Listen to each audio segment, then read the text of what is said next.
कोई गलतफहमी में हो हम उसको किसी भी कीमत पर उसको छोड़ेंगे नहीं। आवास योजनाओं में द्वितीय स्थान पर है, 9 योजनाओं में तृतीय स्थान पर है।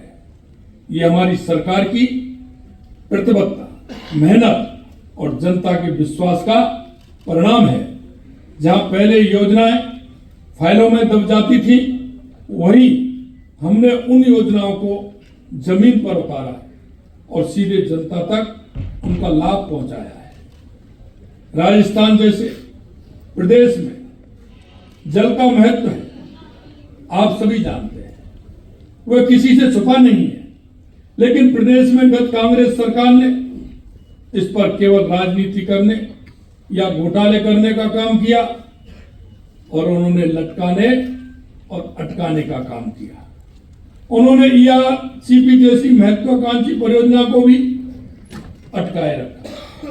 हमारी सरकार बनते ही देश के यशस्वी प्रधानमंत्री श्री नरेंद्र मोदी जी के मार्गदर्शन में हमने इस राम जल सेतु लिंक परियोजना को प्राथमिकता पर लेते हुए मध्य प्रदेश और भारत सरकार के साथ जनवरी 2024 में एमओयू तथा दिसंबर 2024 में एमओयू हस्ताक्षर किया।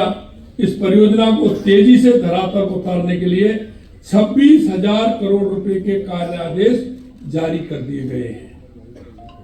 परियोजना से पूर्वी राजस्थान के 17 जिलों में 4 लाख हेक्टेयर भूमि में सिंचाई और लगभग 3 करोड़ आबादी की पेयजल जरूरतों को पूरा कर सकेगी।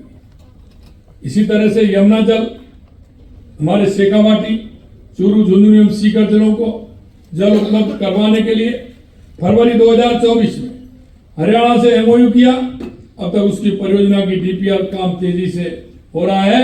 आने वाले समय में उसका भी काम इसी तरह से आगे बढ़ेगा। कांग्रेस ने यमुना के पानी के लिए खूब वायदे किए, वोट लिए, लेकिन किया कुछ नहीं। शेखावाटी के लोग 3 दशकों तक उसका इंतजार करते रहे।